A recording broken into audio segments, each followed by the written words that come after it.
जय श्रीमन नारायण। जो टिप्पणी मैं देने जा रहा हूं वह रामानुज दास श्रीमन गट्टू वेणुगोपाल स्वामी द्वारा दी गई है। अध्याय 9 राजविद्या राजगुह्य योग श्लोक 33।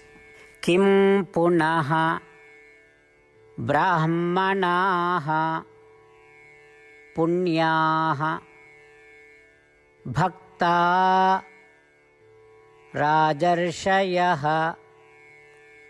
तथा अनित्यम् असुखं लोकम्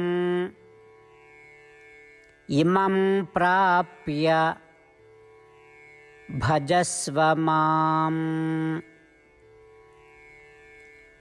ओम। गीताचार्य श्री कृष्ण परमात्मा अर्जुन सहित हम सभी को राजविद्या राजगुह्य योग सिखा रहे हैं। परमात्मा कह रहे हैं, अर्जुन, मैंने कहा यहां तक कि अधिकांश पापियों को भी मोक्ष या परम पद प्राप्त होने का आश्वासन दिया जाता है अगर उनके पास मेरे प्रति अनन्य भक्ति की अविभाजित भक्ति हो। जब मैंने ऐसा कहा तो उन धर्मात्मा लोगों, भक्तों, निरंतर मेरा ध्यान करने वाले ब्राह्मणों और मेरी सेवा के रूप में जनता की सेवा करने वाले राजाओं के बारे में क्या कहा जाए। वे मेरे प्रति अनन्य भक्ति में संलग्न होकर परम पद या सर्वोच्च गंतव्य प्राप्त करने के प्रति और भी अधिक आश्वस्त हैं। अर्जुन, अब तुम इस दुनिया में हो जो अस्थाई और आनंदहीन है, इसलिए अपने आप को अनन्य भक्ति या असीमित शाश्वत सुख के स्वामी मेरे प्रति दृढ़ भक्ति में संलग्न करो। इस तरह श्री कृष्ण परमात्मा स्पष्ट कर रहे हैं कि केवल उनके प्रति अनन्य भक्ति होना ही पर्याप्त है, जो मनुष्यों के गंतव्य की सर्वोच्च प्राप्ति के लिए मुख्य बात है। श्री कृष्ण परमात्मा की शिक्षाओं पर ध्यान करते हुए आइए हम अनन्य भक्ति की या श्री कृष्ण परमात्मा के प्रति अविभाजित भक्ति को विकसित करें और श्री कृष्ण परमात्मा के शब्दों को श्लोक के रूप में दोहराने का प्रयास करें। किं पुनर्ब्राह्मणाः पुण्याः भक्ता राजर्षयस्तथा अनित्यमसुखं लोकम् इमं प्राप्य भजस्व माम्। श्रीमन्नारायण करिष्ये वचनं तव।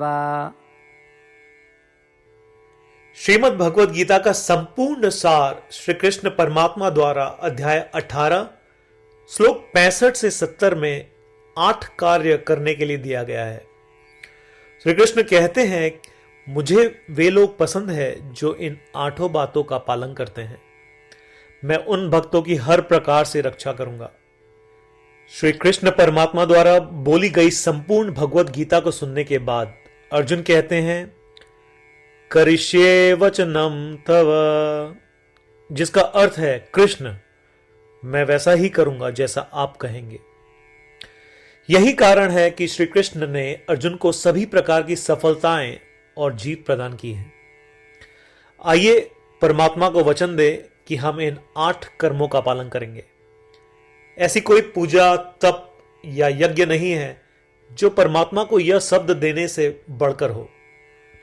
मैं कहूंगा कि ये 8 प्रतिज्ञाएं हमें करनी चाहिए। कृपया आप सभी इन्हें अपने दिल और दिमाग में सोचें। इस प्रकार श्री कृष्ण को अपना वचन देते हुए आइए हम सभी श्री कृष्ण के सुंदर चेहरे को खुशी से चमकते हुए देखें और आनंद का अनुभव करें। जय श्रीमन नारायण। ये है हमारे 8 वचन। हमारा पहला वचन, हे श्रीमन नारायण, जैसा आपने निर्देश दिया मैं हमेशा आपका ध्यान करूंगा और आपके बारे में सोचूंगा। हमारा दूसरा वचन, हे श्रीमन नारायण, जैसा कि आपने सलाह दी मैं हमेशा आपका भक्त रहूंगा। हमारा तीसरा वचन, हे श्रीमन नारायण, मैं अपने सभी कार्य आपकी सेवा के रूप में और आपकी संतुष्टि के लिए करूंगा। हमारा चौथा वचन, हे श्रीमन नारायण, जैसा कि आपने अनुसरण करने के लिए कहा था, मुझे पूरा विश्वास है कि मैं आपका हूं और मैं हमेशा अपने हाथ जोड़ूंगा और आपको नमस्कार करूंगा। हमारा पांचवा वचन, हे श्रीमन नारायण, मुझे आपके शब्द मामेकं शरणं व्रज।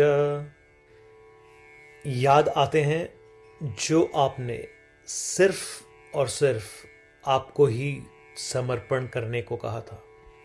श्रीमन नारायण, मैं केवल आपके प्रति समर्पण करता हूं।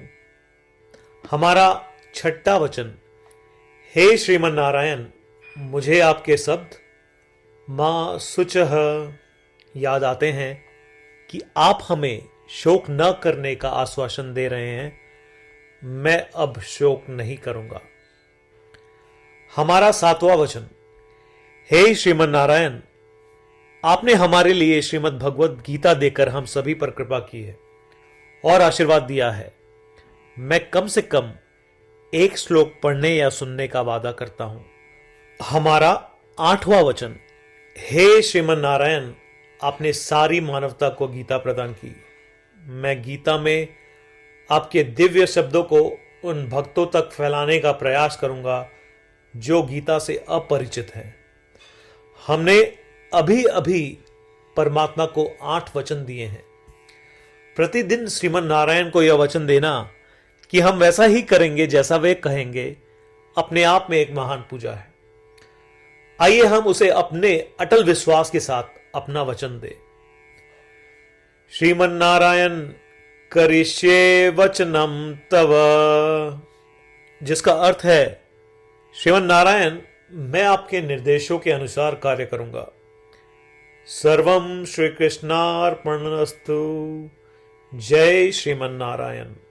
किं पुनः ब्राह्मणाः पुण्याः भक्ता राजर्षयः तथा अनित्यम् असुखं लोकम् इमं प्राप्य भजस्व माम्। ॐ किं पुनर्ब्राह्मणाः पुण्याः भक्ता राजर्षयस्तथा अनित्यमसुखं लोकम् इमं प्राप्य भजस्व माम्। श्रीमन्नारायण करिष्ये वचनं तव।